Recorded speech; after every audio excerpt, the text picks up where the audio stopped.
Welcome to Turn Extension, a supplemental podcast for the Advanced Maneuvers YouTube channel.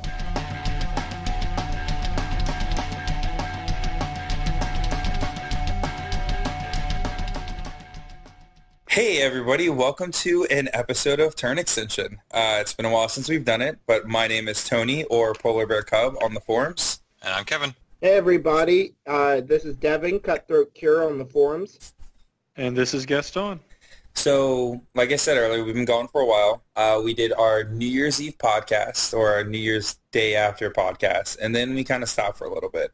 Well, you need to let them know that our New Year's resolution was actually to no longer do this podcast, but like every other resolution, it just fell throughout the year. That's very true. Fact.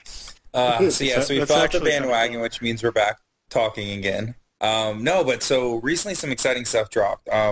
I guess some of the stuff we missed the Kador CID, which was, I guess, interesting. I didn't really pay attention to it. I think we missed the Crick CID, and then now we are into Crucible Guard and immunities. We also missed the, I think, didn't we miss the, or did we catch the end of the minion one? I think that's exactly what we caught the end of, was the minion. I think, we caught the end of the minion one. I mean, really, we just wanted to end on a high note. Yeah, clearly, that's what it was. Did Legion happen yet? Oh, we missed the Legion one as well. You're right. We missed the Legion one. You're not missing anything. They didn't fix Hellmouth. You're forgetting the most important one that just got announced. The Steamroller? Fucking Monster Apocalypse, dude. Who's on? Who's with me? No? No. What the hell is Monster Apocalypse? They're resurrecting the old Monpoc game. Oh, okay. Yeah. Exactly. That was my response. I saw the video. I was like, oh. You know, I remember being at Gen Con when it came out, and it was cool because they had this huge blow-up monster. So that was pretty fun. Sounds sexy. I was going to say Gen Con and anything blow-up is a very... I don't know if we can talk about this on the episode. Wow, sir. No, but That is where we had your bachelor party. That is why I did almost get arrested. Anyways. Yeah, right. Let's skip that conversation since this is public record. So, before we talk about didn't even have to chase you. Hey, whatever. That cop was very upset. Speaking of immunity. Yeah, speaking of immunity, so before we talk about Crucible Guard, let's talk about this change to immunity. So if you guys haven't been paying attention to the CID, one of the biggest changes that are coming out of this is how immunity is going to work. Currently, if you have immunity to fire, if anything attacked with fire, no matter what would happen, you're completely immune from it. You never received any damage at all. Now, what they're looking at doing is instead of you not receiving any damage, you receive one less D6 die of damage. So if I were attacking you with a shot, instead of rolling 2d6, I only roll 1d6. So what are your guys' thoughts on that? Complicated. It's a rip straight out of Company of Iron. It is, yeah. Why do you think it's complicated, Harvin? Well, I really appreciate having more counterplay. Immunities not being just straight on, straight off. But what you do see is that it scales differently with the amount of armor and the amount of boxes that you have. So if you're like a Croak Raider, for example, from Minions is immune to corrosion, but its armor is 13. Well, if you're going to spray it down with, say, like a Venom, then it's still 50-50 shot, even with the immunity. And if it's anything that's POW 12, then, you know, it's almost guaranteed to still kill. It's a 12% chance to survive that. But then you get to, like, the Protector at Warjacks, and they're immune to fire, and they're armor 19, and they've got 32 boxes. And so now you're taking away the one dice there, and it scales differently. I think it works very well at the higher levels, and I think it kind of trickles down poorly to the lower single wound models. Yeah, it's definitely going to impact infantry a hell of a lot more than it's going to impact beasts and jacks. Do you think that this could be something even crazier, just because I know with the new Steamroller and stuff, they're trying to push the terrain types, you know, like the burning forest and the acid pools and all that stuff a little bit more. I definitely see that being affected heavily because of this. That's an interesting point I hadn't considered, because I'll be honest with you, I've never actually seen any of those terrain types. You have seen acid pools. You've played at one of my tournaments. Damn. Fucking get him, Devin. Did we know it was an acid pool? Yes. You probably were told it was acid pool when Devin walked away. You're like, that's cool. This is just water. Yep, yeah. No one ever knew. I was like, so we're going to play this with water. I mean, I spent 5 years in Flint, so an acid pool probably looks like water to me. One of the things that I was thinking about, though, is that with the changes of immunity and stuff like that, which I know that we had in our little AM private chat, we were having discussion around, it's not really immunity, it's resistance now, and maybe it needs to be reworded. I was wondering more about the point values, because when some of these things were pointed, they were pointed due to the fact of they were immune to a certain effect. Does this change in any way represent like a point reduction, or is it just okay, this is the rule, and yeah, these are now a little bit more expensive than they used to be because they're not technically immune? I mean, then you start to see why my answer is it's complicated. So I would say it's not. I mean, you're still immune to any continuous effects of it. The only thing you're not dealing with anymore is the damage. So if it's still a continuous effect, it doesn't affect you anymore. Yeah, but so like, still... say I'm playing Zealots and I go immune fire. Okay. Currently, right now, before the addition, I go immune fire, and then I go running towards Ravagore going, shoot me, fucker, I don't care. Now I go running towards the Ravagore going, I'm dead. Well, it might be a better example to use things like Cold Grima and her spray, which is cold, or cleansers and their spray, which is fire on other cleansers. How about the fact that the whole big point of playing the Northkin theme and playing like Northkin stuff is one of the biggest things we get from Northkin is being immune to cold, you know? And so that means like cold damage. So when you have all these cold sprays and stuff that we're passing through our own soldiers to hit other stuff, that's definitely like what Herman said earlier. You know, when you start looking at like the armor values and stuff, yeah, maybe it won't affect rock, but it might start affecting other things. So I mean, my alternative to it had been like I said, I really like the fact that they're adding counterplay back in, and immunity's not on-off. Is rather than -1 dice, make it +4 armor. So I mean, other thing I didn't even think about that. Troll players are so used to potentially damaging their fire eaters with their own fire, they could now potentially kill their fire eaters. Well, probably not with the +5, because we get +5 armor. So we were doing damage before, and we were already like removing dice and stuff like that. So I mean, maybe not as much with that, but I mean. Yeah, it's possible. I mean, against fire, we're getting the extra armor, so I'm not as worried about that as much. But I am worried about, in the same instance, anytime we use ice with any of our Northkin, we're losing that. We're not getting an armor buff. Yeah, ironically, the fire eaters are not immune to fire. They're immune to cold because they're always on fire. Yeah, they're always on fire. So, and they couldn't get on fire if they were immune to it. Actually, I'd really like that. Let's make them immune to fire. Yeah, that'd be great, actually. Let's make them immune. I hate those little bastards. They're pretty low. So you think that maybe going the immunity gives you +4 when receiving damage from that specific type is a better option? Does that not negate out a dice anyways? Yeah, I feel like that either negates out a dice or it does the same thing where if I'm a higher armor, if I'm a warjack, now it's more impenetrable than I was before. So how does that help the difference between your warjacks compared to your units now? Well, the thing is that, remember, if you're subtracting 1 dice, people like to say that that's an average of 3.5. So you're either subtracting 1 dice on a warjack or adding 4 armor. So it's roughly equivalent there. But the other thing that you're doing is you're adding the bell curve back into the game by not reducing it down to a single dice curve. And that bell curve allows you to do much better statistical probability and planning when you're taking something that does a typed damage and going into something that's immune. You can now say, all right, 7s are 60% chance, 8s are whatever the hell they are, 9s I think are even lower. But now you have that ability to plan on bell curve, whereas a D6 you're just 12.5.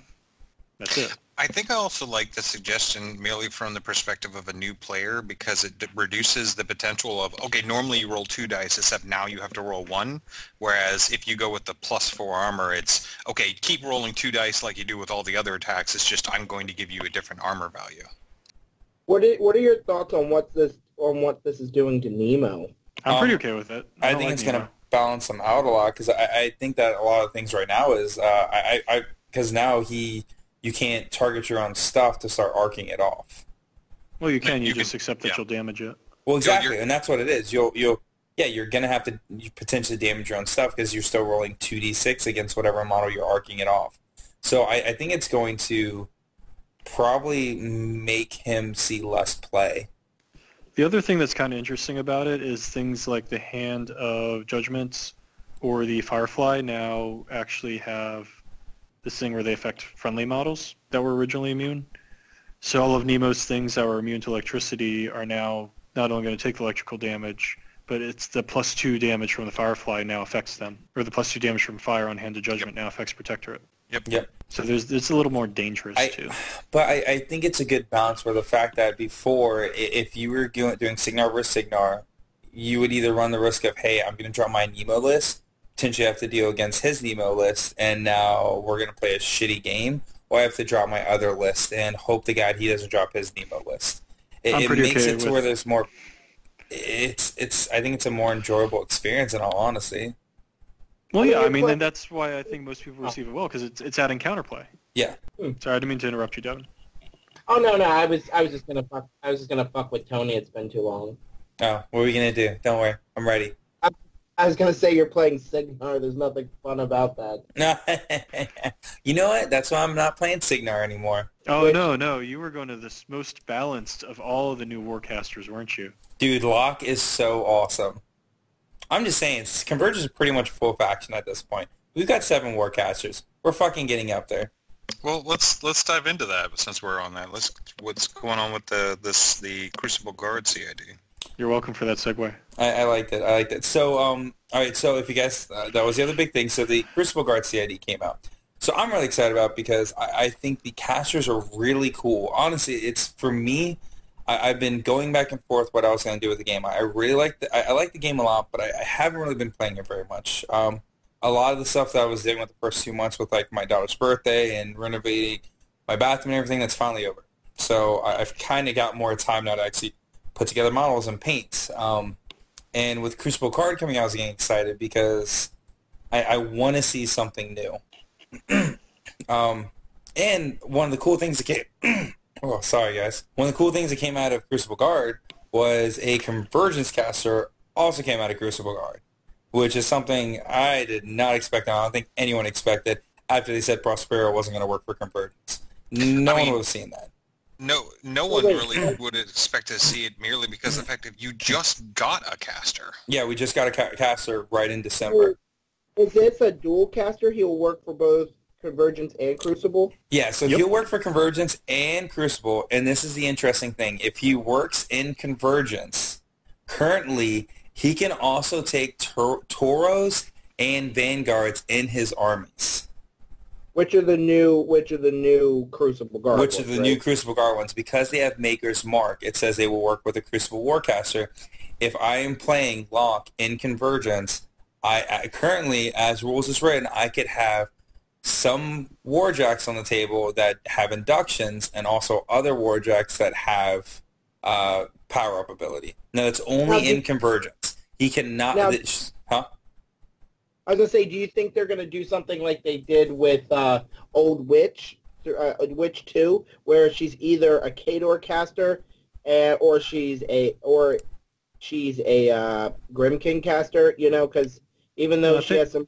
I'd say think of it more like Constance Blaze. Well, I think it would be the same thing, right? Because the difference is that it's because of that tagline where it says Crucible Guard Warcaster, right? Like Old Witch had 2 different cards. Well, and that's the thing is I think Old Witch 2, I think they might roll like that. And it's really just because of complexity standpoint. I think, I don't necessarily think it's rules breaking having Tauros and Inverters in the same list, but I think for the complexity of saying, well, right, this model gets an extra focus, and this model has its own Mat and Rat, but these Warjacks don't have their own Mat and Rat. I think it makes it a little bit too complicated. So I think for simplicity, I think they'll probably clear that out. But just in general, Locke is awesome, and I think Locke is way too powerful at this point. Yeah, they managed to make a caster, release it in CID, who's both OP and mechanically broken. Yeah. So, Devin, have you seen anything from Locke at all, or no? No, that's why I'm asking so many questions. I'll be completely honest. I followed the Northkin CID pretty heavily. I followed the Minion CID pretty heavily, and the Steamroller, and I kind of fell off after that because I have a hard enough time keeping up with everything else without, focusing on that. No, You do realize that the steamroller one was literally a week ago, so you fell off a week ago. And I get it. So I didn't really pay attention to any of the previous CIDs. It wasn't anything that interested me, right? I was really excited about Crucible Guard. I thought they had some interesting things. At first, I was not excited, but once I started seeing their casters come out, it made me more pumped. The reason I want to focus on Locke first is because it's a nice bridge between Signar. It's a nice bridge between Crucible Guard and Convergence. So with Locke, I'll just read off some of the stuff to you, Devin, so you kind of see why I'm so excited. First off, her Field Marcher is Precision, so she can choose the branch that suffers damage. She has Resourceful, so she can upkeep spells on her battle group without spinning focus. And she has Vital Magic, so if you remove an upkeep spell is about to expire, she can keep spells up by suffering D3 damage points to keep each spell in play. So it's a way against purification. And then so the spell she has is Bombshell, which is pretty cool. You hit a model, all models hit, get thrown D6 inches away. She has Engine of Destruction, so she can give herself +2 speed, +4 strength, and +4 mat, which is really getting Convergence because now all of a sudden her normal mat's 5. I can boost all my jacks up to a mat 9. She has Jackhammer, so I can make one basic melee attack. She has Redline, which gives me +2 strength and +2 speed. And she has Road to War, so when I destroy a model, a Jack can move up to 3 inches. And she also has Sentry, so you can give a model rapid fire, so they can shoot during the maintenance phase. So all that stuff's really awesome, right? He hasn't even gotten to the broken parts yet. So the broken part is her feat. Her feat is all enemy upkeep spells and animi immediately expire. When an enemy model is forced... Huh? The Super Purification. Super Purification, but it gets better. When an enemy model is forced, casts a spell, or spends one or more focus or fury points while in locked control range, after the spell is resolved, Locke gains 1 focus point and can immediately cast a spell without spending focus. She can boost the attack and damage rolls on the spell as a result of her feat. So... Wait. She can immediately cast a spell... For free. And so then she's just sitting on that focus? And then she can use it too. Then she can use it to boost the attacks. That's stupid. Yeah. Well, it also... So what's really stupid is, so let's say I've redlined an inverter, right? So I redlined an inverter, ran him up, whatever it is, or prime axia. Then all of a sudden I pop my feet. You spend 1 focus point. All right, I'm casting Engines of Destruction. So now all of a sudden I'm at I'm at a mat 9. And then as soon as you start doing anything else, I can now start jackhammering my inverter to start killing fucking everything. And with precision, I can start knocking out your spirit. Or I can knock out your mind or something like that. Or I can start knocking out your arc node or something like that. Tony. Yes. You can jackhammer twice. You're right, because I can jackhammer and then I could... And then, fan model... I can? I believe you can. Because I think you can pay the cost of the spell as well. No, it just says I can boost attack and damage rolls on the spells as a result of the... okay. So I cannot jackhammer. That would be even more broken. No, it's only broken that you get to make a jackhammer every time they pay to overboost their field. Exactly. So one of the things is that you can, redline your prime axiom and do Road to War, get him far up the table. You can Sentry, so during the maintenance phase I can start dragging models in and getting free attacks. And I could potentially kill a Warcaster on their turn with enough jackhammers at a mat 9. So that's why I said she's probably a little bit too overpowered. She's basically another Una too. I'm really excited about her. But I don't want to play test her because I know she's going to change and I don't want to be disappointed.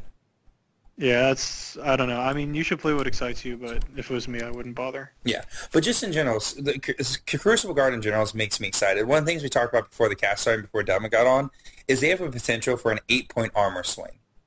And it's not crazy hard to pull off, but it's something that they can do. So 3 out of their 5 casters can either increase a model/unit strength or reduce armor by 2 on a unit/model. So that gives you 2 right there. Then I can either throw out Rust with the suppressor, or their Dragon's Breath, which is a weapon screw unit, can do Withering Humor. So that either gives me +2 against constructs or +2 against units. And then if I have Ion and Hold out there, that gives me another +2, and I could potentially get Ragman to do an additional +2. So I can reliably get an 8 armor swing. And if I really want to throw a Warjack in there and say, screw it, I don't care if the Warjack dies, I can have Prospero. He can spend his one focus to make that Warjack go crazy, but they get the run and charge for free, and I can get up to 3 focus on them. The downside is they're unstable, so they might blow up.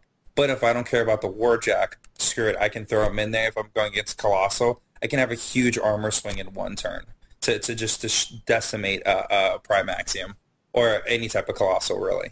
Yeah, I mean, the thing about it is that there's so many moving parts involved in it that there's counterplay. And I think what you just described really exemplifies 2 different levels of good about this release and about this game design, where you are focusing on synergy in between individual models. You're building something with both your list and your gameplay as you go. It involves positioning because of Ragman. It involves magic attacks because of Ion and Halt. It involves a spell. I think if you use a Dragon's Breath rocket, it involves a ranged attack. Yep. So you have all these different things coming together in order to form this big super thing, but at the same time, your opponent has all these different ways of kind of interrupting that flow as well. Exactly. Or if they kill Ion and Halt, or they counter the spell, you know, or they just use good old distance. God forbid. Yeah, God forbid they're going to use distance, which might be harder because of how Steamroller works, right? With Steamroller, you're encouraging people to get involved, to get close. So, yeah, which is a good thing. It's just distance is still the most important stat in the game. Yeah. So the other thing I like about them, not just the cast alone, because I think their casters are absolutely amazing. I think they are some of the most interesting design I have seen. Every one of their casters does something I think is absolutely awesome. Their one caster that has Juicer, where he has 5 focus normally. He can use pretty much a Juicer to give himself an additional 3 focus. What's a Juicer? So it's a juice box. It's pretty much like a juice box. So he has 3 juicers. The first time he uses it, he gets an additional 3 focus. Second time he does it, he gets 2 focus. And the third time he uses, he gets 1. And then on his fee turn, he replenishes all of his juicer boxes, and he gets 3 focus as well. And then he can also damage himself, and for every point of damage he takes, he can gain an additional focus, as long as he doesn't go over his normal focus stat.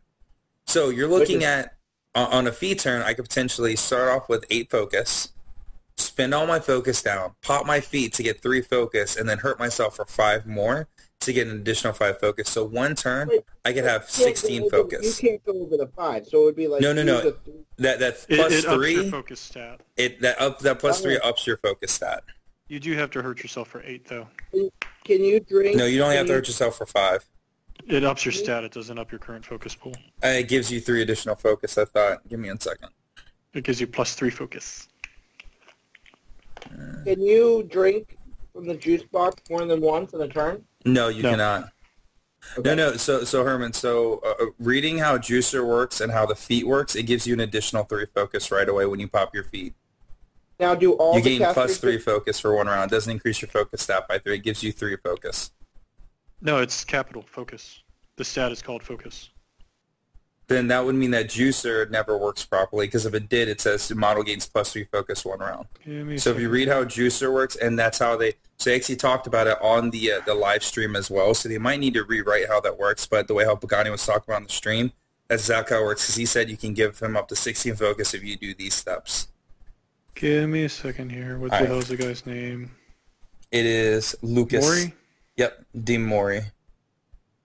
So do all of the casters get a juice box? No, this is just the Mori. So his whole theme is that he works off of these juice boxes where it's called juice. Because it's plus 3 focus at the start of your control phase, and you refill your focus in the next phase.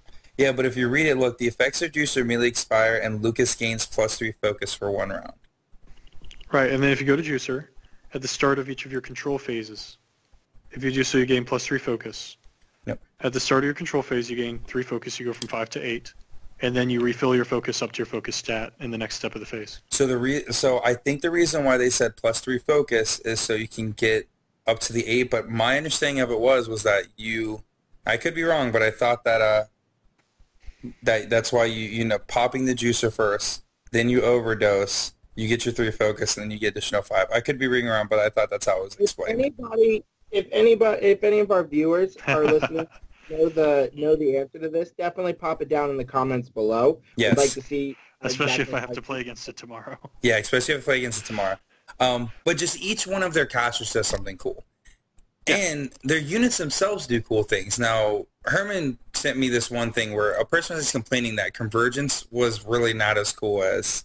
They weren't as intricate as Crucible Guard, because Convergence was sold at being a clockwork army that their parts are not as better as the whole. So there's some...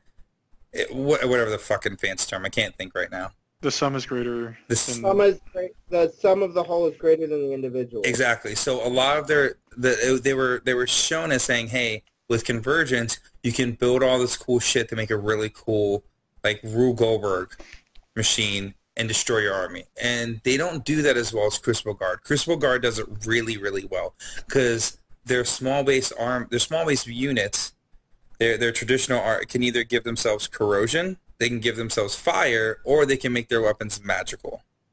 And a lot of the other armies a lot of the other units do stuff like that where they can build on each other and build these cool synergies, which makes me excited for the faction. Am I going to do well with them? Probably going to play horrible at first, but I like that about the army. I think that makes it very cool. We've also gotten a lot better with your Convergence over time. Well, yeah, and that's the thing is I like the Convergence. I play well with them. I don't play as well with my Signar. That's honestly why I'm sadly probably going to be selling them. With you, Tony. I mean, I'll be honest with you. You've always said that you enjoy your COC better. So, I mean, when you think about it, a faction that actually can work kind of along with your, technically your main faction is a better choice than Signar. No, I agree with you. So that just, I know I kind of went on a little crazy side rant, but I am very excited for these next couple of weeks of CID to see what they do. And that, honestly, that's where I'm looking at seeing if I could, I'm looking at selling off my Signar so I can buy some of the army. I'm seeing if I can maybe put away some money for July to try to get some more stuff. June to try to get some more stuff. So I'm excited about the faction. No, Emily would definitely kill me if I sell my child. Brent? Maybe. So definitely, I mean, if anybody, and once again, if anybody's interested in the chat to buy a very nice, very large Signar, yes, for a good amateur price. Painted. Yeah, super amateur painted. Well, parts of it are really well painted by Kevin. It's got a blockhouse. It does have a blockhouse that's beautifully painted. Kevin might be mad if that gets sold, but I'm sorry, friend. That's your shit. It's missing barbed wire, though, so I don't know. It's missing... Oh, it is missing barbed wire. Am I, like, the only person who actually plays the things that Kevin paints for them? Hey, I play my Convergence. Kevin painted 90% of that army. Kevin's never painted anything for me, so yes. I'm trying to get him to paint one of my TEPs. That's because your painting puts my painting to shame. It's a thought that counts. Yeah. See, and look... And if I get Crucible Guard, then Kevin could potentially knock off 2 huge bases that he wants to paint. I'm helping him with his bucket list, people. And then you can sell them. Should I point out that Crucible Guard has 3 huge bases, not 2? So they do have 3 huge bases. I don't know if I can afford to get all 3 of them. Oh, so technically now it would be 4. Your doesn't need college. Yeah, you're right. Now you're backing off trying to help Kevin. I see how it is. No, I'll at least get 2 out of the 3. Come on, man. Because I think I want to get the caster. 3 or bust. And I kind of want to get at least 1 Rayless. I probably want to get 2, but then there's also Vulcan. That's the one model I'm not sure if I like or not yet. Because he looks... Vulcan? Yeah, he just looks weird. The rules for him are fantastic. The rules for him are fantastic, but it's a Warjack torso on a train or on a tank, and it just looks odd. You should look at the the Lord of Skulls from 40K. No, don't look at that. If you want to see an odd ass looking model. The Lord of Beers. That is basically the worst, in my opinion. I think, and I say a lot of things about GW, and I think they come out with some beautiful, beautiful sculpts. But the Lord of Skulls was literally an abomination, and I've never understood how they thought that was a good idea. You said the Lord of Skulls? I'm going to look it up right now. It lives up to the name. It looks like a choo-choo train with a giant dude with an axe and a giant bubble butt that is, in fact, canisters. Yeah, he's got 4 canisters on the back, and I do remember one time seeing a conversion where somebody put like 4 different types of beer cans on Oh the my back. god. That looks so retarded. The Oh cool my thing god. Is that an actual person in that armor? No, I hope not. No, it's just a demon. But basically, one of the funniest things I've seen is that a guy took 2 kits and he basically cut all the tracks off it and basically put legs on it. Oh, I see it. I see a version of it you're talking about. Many people literally immediately, as soon as they get that, they're like, "What do I need these rails for?" And they just throw them in the trash and they immediately put legs on it because it should have never had fucking, it should have never had treads. Wow. Oh, so good. That looks, wow, that's something else, man. So at least it doesn't look that bad. See? It's all relative. Have we actually seen the model yet, though? No, only the concept art. They don't have the models out for, I don't think, anything yet. Well, we've seen Prospero. Yeah, we've seen Prosperity, Yeah. right. And we've seen the Vanguard.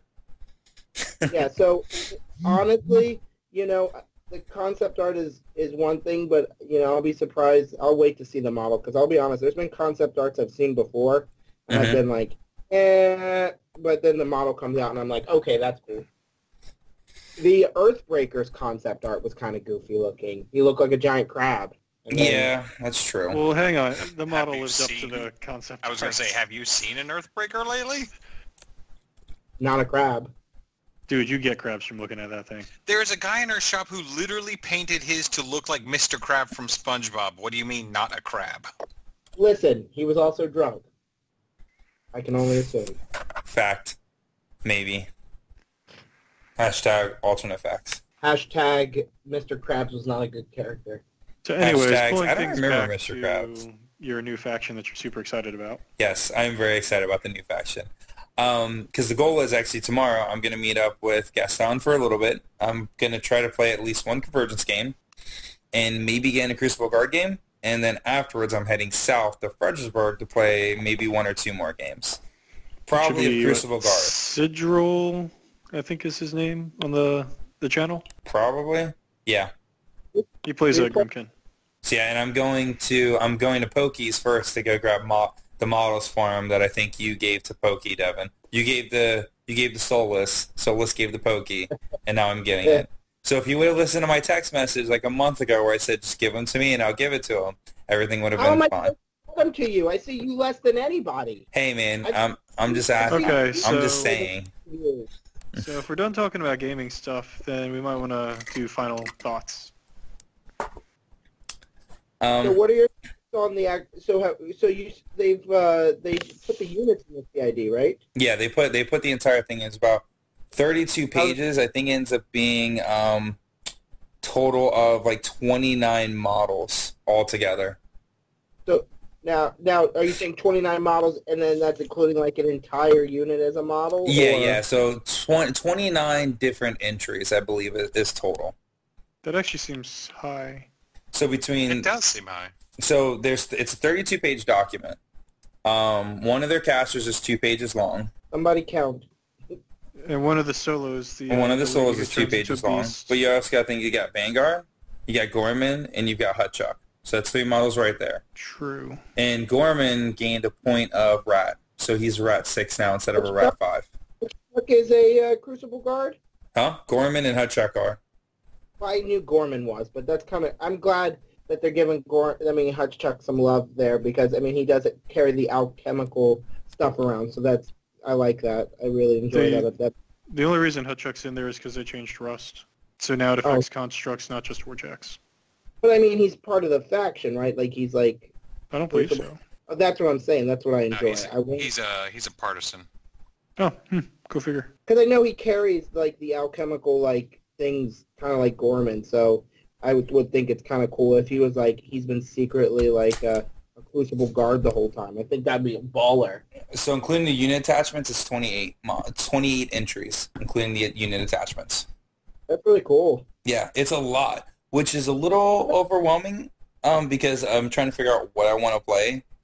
Like, I'm currently cutting out pictures of the models to tape over my models. So me and my opponent know what I'm playing.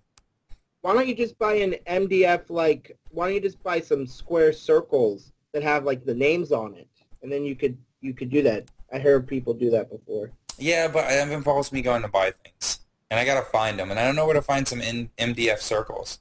Cheap, really quick. They're 30, 40, and 50 millimeters. I tried to look online, and I couldn't get them here in time. I've got a Grimkin set I'll give you. Oh, yeah? Wait, why do you have it? Because I think I inherited it from you. Or somebody. I gave it to Solus. Yeah, and he gave it to me. How rude. How fucking rude. Damn it, if I would have known that, I would have taken it back so I could put my stuff on it. Actually, no, I don't think I got it from him. I think I got it from that huge Grimkin mod I got. Ah, okay. That's the one I stole from you. Yeah, that is the one. It's fine. I wouldn't have played Grimkin anyways. Ugh, man. So yeah, no. So overall, I like it. I'm really excited about playing the different models. I like the medium-based models. I like the light infantry models. I think the Rocketmen are cool. I think their huge base models are really neat. Their jacks are awesome. They have a jack that can get rid of cloud effects. That's pretty damn cool. The amount of grievous wounds that they have is actually somewhat concerning. They have a ton of grievous wounds, and I think this faction is a big push for those immunity changes because a bunch of them are immune to fire and corrosion. You mean all of them? Yeah, Almost all of them. There's a couple that aren't. The entire faction's that way. It would almost be a scenario where Legion and Mental players would be like, "Well, fuck, I lost this game because I'm playing CG." Yeah. So no, they would just play their sacrificial stuff, where they just don't care about the immunities about stuff. yeah. So see, their Rayless interceptors aren't immune to that stuff. See, not everything, Herman. What's their units like? Because I know, we can talk about the casters all day long, but I mean, when it comes to scoring zones, do they have, a really strong, armor unit and then, a fast unit, or? So their basic infantry unit, it's speed 6, their defense 12, armor 13, nothing special. Their weapons are cool. They're a lot of range weapons. So their ranged weapon can do 1 to 3 abilities. It's a range 12, power 11. It can either be a magic attack, it can do fire damage, and on a crit hit, it suffers fire's continuous effect, or you can get to cause corrosion damage, and on a critical hit, models suffer corrosion. So that's pretty for a basic. They have 2 medium base units that only have 5 armor. One is the Stormtroopers. They're a 10-16. They have their gun is an arcing fire, high explosive. So the normal power 14 weapon, AoE 3, but any models hit by the blast damage suffer a power 10, and they're steam pressured, which means if they sacrifice their movements, they gain an additional 4 range. So they could potentially get up to a range 16, power 14. Do you think that Siege 2 was just a test for Crucible Guard Rocketmen? I wonder, because the Rocketmen are different than the Stormtroopers. Yeah, the thing that's important to note on the medium base is they have carapace for armor. Oh, yeah, it's the other big thing. So they all have carapace. That's cool. Yeah, so both the medium base units have carapace. The other medium base units, if I can find where the hell they are, not Stormtroopers. Whatever, the other one, they can, they gain... Huh? I'm going on a work trip tomorrow, so I'll probably read through all these tomorrow. I'm kind of really interested in them, so that's why I wasn't interested before this episode. I'll be honest, I was like, oh, they're gonna have a lot of tanks. Oh, but the more you're talking about them, I like the whole alchemical idea. But yeah, I think it's cool. So they do a lot of different things with alchemical. They have their Rocketmen. So the Rocketmen, they're speed 7. They have a gravity bomb that they can drop on people, and they have a special rule called Sky Drop, which they ignore cover and elevation, and the flying models do not suffer blast damage from their gravity bomb attack. So that's kind of cool. Have a drop pod? Huh? I said, do they have a drop pod? No, they do not have a drop pod. But they have flight and gunfighter. Their unit attachment gives them full thrust, which gives them +2 speed and +2 defense.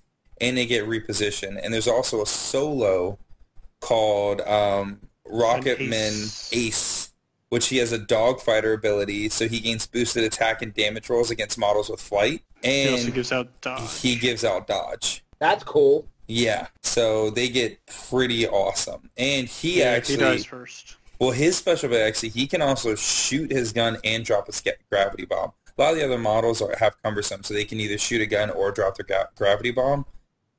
He can do both. So it's cool. It's two medium-based units, two small-based units, one of them being their standard infantry, the other one being the rocket men.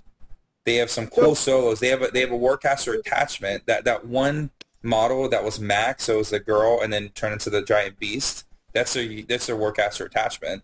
So what I was saying is, but that's exactly how Grimkin came out, didn't they? They had They had Nace Slayers, and they had the Piggybacks, and then they had Hollow Men and Dreadrots. Didn't they have a third one? I don't know. You own the faction. And the Murder Crows. Oh, Murder Crows. Yeah, it's the big one. Yeah, Murder Crows. Grimkin are also significantly more infantry-based. Well, Crucible Guard's supposed to be heavily infantry-based as well. If you look at their jacks are not terribly impressive. Also, their three Colossals, are they all like the same type, like Revelator, Judicator, or are they like more trolls where it's like Mountain King, Glacier No, King? so they only have one Colossal. They have the one Colossal is the Vulcan, and then they have a Raelus and Scepter, which is their battle engine. Their third huge base is a Caster that is in a battle engine. And the story about her... battle engine? Yeah, so and the story about her was her dad didn't want her to go to war without being protected, so he actually built the Raelus and Scepter so she can go to war and be safe. That's pretty cool. She has how much armor does that have? She's 36 damage boxes.